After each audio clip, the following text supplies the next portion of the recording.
Mesdames et messieurs, bonjour et bienvenue à vous dans cette nouvelle édition de votre journal de 15 heures. Voici les principaux titres.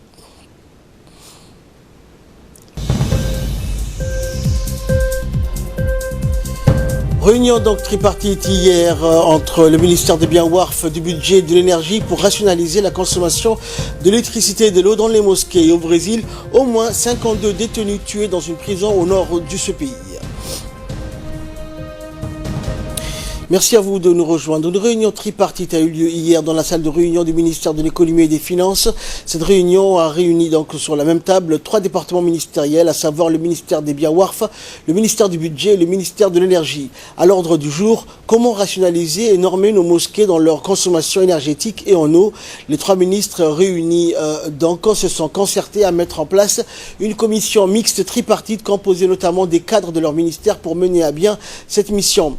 Dans ses propos, le ministre du budget et le ministre de l'énergie ont indiqué donc que leurs départements respectifs sont prêts donc à apporter l'expertise nécessaire pour une bonne maîtrise de l'énergie dans nos mosquées afin d'éviter donc une surconsommation énergétique, ce qui serait un manque à gagner dans les caisses de l'État. Écoutons donc pour plus de précision l'intervention donc du ministre du budget, M. Abdelkarim Adencher. Aujourd'hui, on parle du cas des mosquées et des dépendances. Mais le problème auquel aujourd'hui on est confronté, c'est un problème national. Comment rationaliser les dépenses de l'État? Ça revient exactement au même. Je remercie le ministre de WARF et le ministre de l'énergie. Je viens d'apprendre 2 choses. Subhanallah. Je viens d'apprendre que les mosquées, il y a des mosquées normées, comme il a dit en Somalie. Normées, ça signifie, c'est-à-dire, ça rentre dans une catégorie de mosquées données. Celle-ci est officiellement définie comme mosquée. Donc c'est pour cela qu'il faut rendre à César ce qui est à César. Il faut demander lorsqu'il s'agit de ce qui est culture, WARF, chaque ministère a une compétence. Donc on doit demander la compétence à chaque ministère de nous expliquer.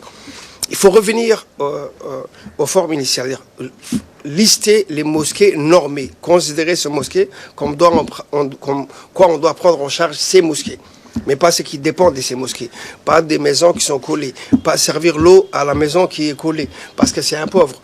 Les pauvres, ils ont d'autres solutions. On va solutionner pour eux. Mais moi, en tant que ministre du budget, il faut rationaliser toutes ces dépenses. On est obligé de prendre en charge, de faire en sorte que nos mosquées soient les plus belles mosquées du monde, que nos mosquées, Inch'Allah, qu'on va changer la physionomie de nos mosquées. On a déjà construit, je crois, certains pays nous ont aidés, mais notre État doit aussi construire les plus belles mosquées dans notre pays. L'image de notre pays doit changer. Comment elle doit changer? En rationalisant nos dépenses, en réfléchissant dans le meilleur des mondes, en se concertant, en pensant que le pays nous appartient à nous tous. Il n'appartient pas à un groupe, il n'appartient pas à une personne. Donc chaque fois qu'on doit prendre une décision, on doit prendre en concertation. Donc on va faire une commission, on va proposer. On va pas attendre, le responsable sera le directeur du WARF. Moi, le directeur de l'énergie va certainement proposer la personne qui est la mieux apte. Elle est là, la DME, sinon elle ne serait pas là. Moi, je vais présenter à la fois le directeur de l'exécution budgétaire, il manque le directeur du budget, parce que la prévision pour le ministère du WARF, le budget devrait être là. Donc, peut-être la commission, vous allez ajouter d'autres personnes dans votre département, 3 par département. Également dans l'actualité, le Centre du roi Salman des affaires humanitaires et du secours a remis ce mardi à la Caisse nationale de sécurité sociale, la CNSS, un don composé de médicaments et d'équipements médicaux d'une valeur de 800 millions donc 10 000 francs de nos francs. Ce partenariat donc illustre les liens d'amitié qui unissent le président de la République, Ismaël Omar Guelleh, au roi d'Arabie Saoudite, Sa Majesté le roi Salman bin Abdelaziz Al Saoud. Pour la CNSS, l'octroi de ces médicaments et d'équipements médicaux est une marque de reconnaissance pour les prestations médicales de qualité qu'elle dispense au quotidien à ses assurés. Cette distinction récompense aussi la CNSS pour ses offres de soins spécialisées qui sont en adéquation avec les attentes de la population. Dans ce cadre, donc, une partie des équipements qui se composent de produits stérilisés à usage unique, comme les gants, les masques, les seringues, les sparadraps, les compresses de seringues, donc, de prothèses orthopédiques et des matériels dentaires, entre autres, permettront de renforcer le bloc opératoire de l'hôpital d'Arta.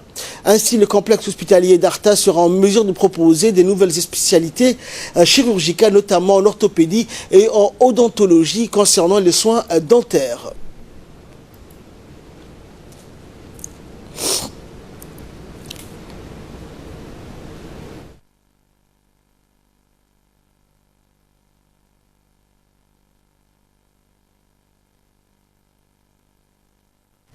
Écoutons pour plus de précision donc l'intervention du ministre du Travail, M. Ismaël Ibrahim Roubli.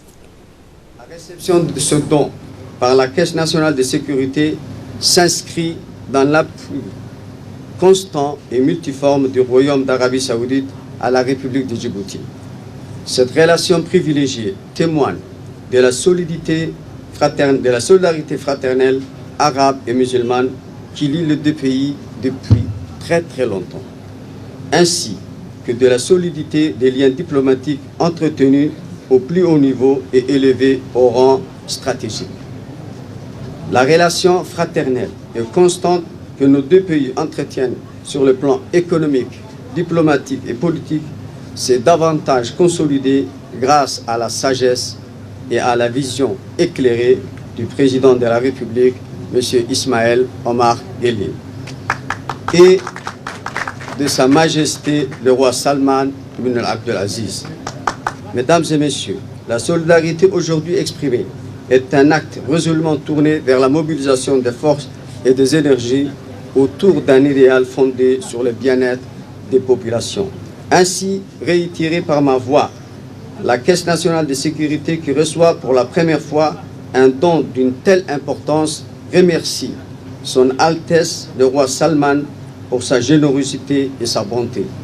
Je forme le vœu d'une relation pérenne entre notre institution et le centre caritatif du roi Salman.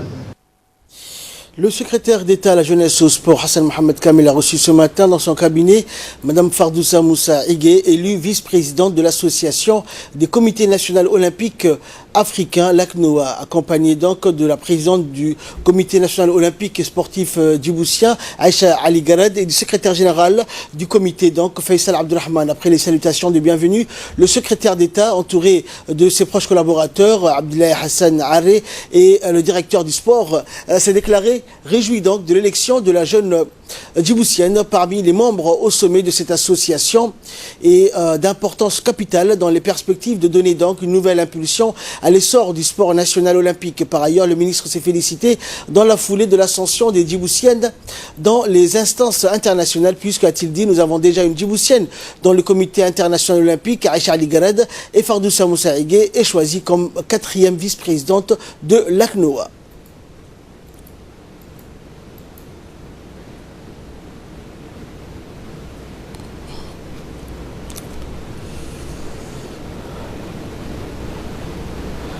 d'État à la jeunesse et au sport pour l'annonce officielle de mon entrée dans le comité exécutif de l'ACNOA, qui est l'organe qui régit le sport olympique en Afrique. À cet effet, j'aimerais remercier mon mentor, qui n'est autre que Mme Aïcha Garad Ali, que vous connaissez tous et qui est notre icône du sport national et international. Elle m'a toujours encouragée et je remercie également toute l'équipe du comité national olympique et sportif djiboutien.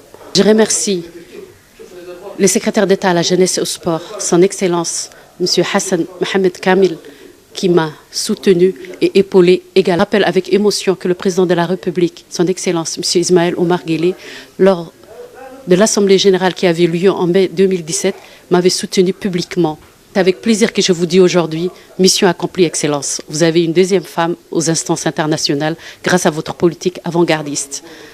Mes remerciements vont également à la pionnière de la promotion de la femme, qui n'est autre que Marwo Khadra Mohamed Haïd, qui a toujours milité pour soutenir les femmes et qui était surtout à mes côtés lors de cette Assemblée générale.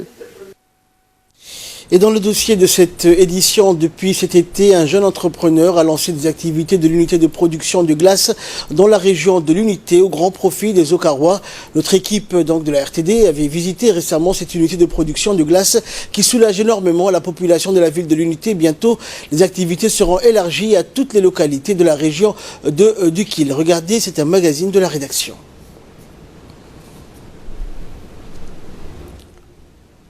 Cela fait plus de 20 ans que la ville de l'Unité ne disposait pas de glacière. Les commerçants de la place étaient obligés d'en importer de la capitale pour approvisionner la ville. Aujourd'hui, où la demande en glace connaît un pic dans tous les pays, Dikil vient d'inaugurer une nouvelle unité de production de glace. La mise en service de cette unité constitue une bouffée d'oxygène pour les Okarois, pour qui les glaces en sachet vendues dans les maisons restaient trop insuffisantes pour répondre à leurs besoins. Yassine Elmi est technicien en froid. Il s'occupe de tout le processus de transformation, de la conservation à moins 10 degrés, mais aussi de la vente. La glacière fonctionne depuis quelques semaines. Yassine nous explique le travail qu'il effectue au quotidien pour aider les Dikilois dans l'accès à la glace à moindre coût.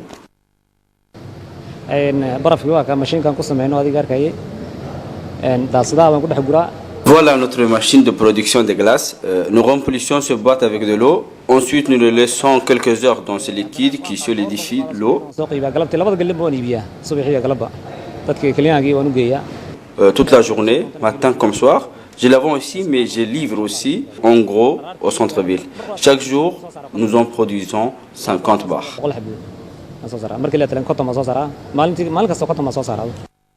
Selon les propriétaires, ces machines ont coûté 12 millions de nos francs. Avec 50 francs le kilo, le prix est devenu très accessible à tous les Okarois. Une production locale qui rend littéralement avec les prix exorbitants connus jusqu'à là à cause notamment de son importation depuis la capitale. Pour les consommateurs qui sont de plus en plus nombreux, cette unité de production va soulager énormément les ménages. Nous remercions infiniment ceux qui sont à l'origine de cette initiative. Nous en avions énormément besoin.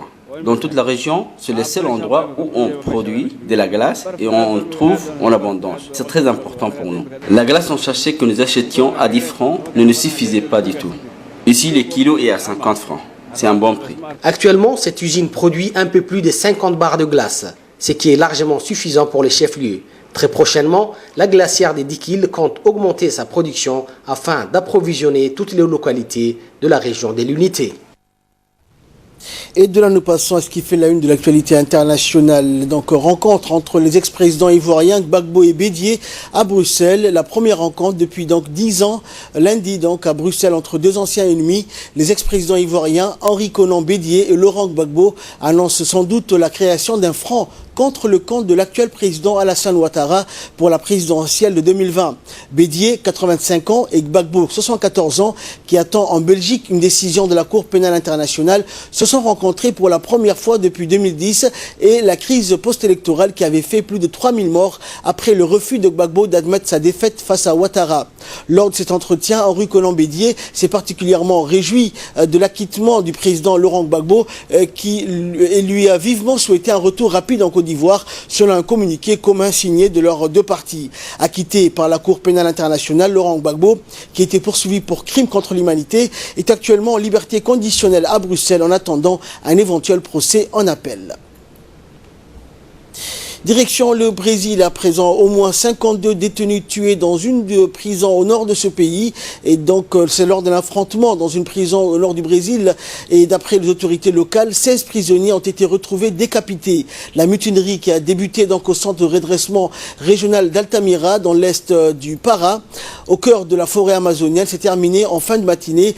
Des détenus issus d'un gang ont fait irruption dans une zone où se trouvaient des prisonniers appartenant à un groupe rival avant d'y mettre le feu. Sur une vidéo, donc, on peut voir des corps calcinés sur un toit d'où s'échappe une épaisse fumée noire, tandis que des prisonniers armés de machettes arpentent les lieux.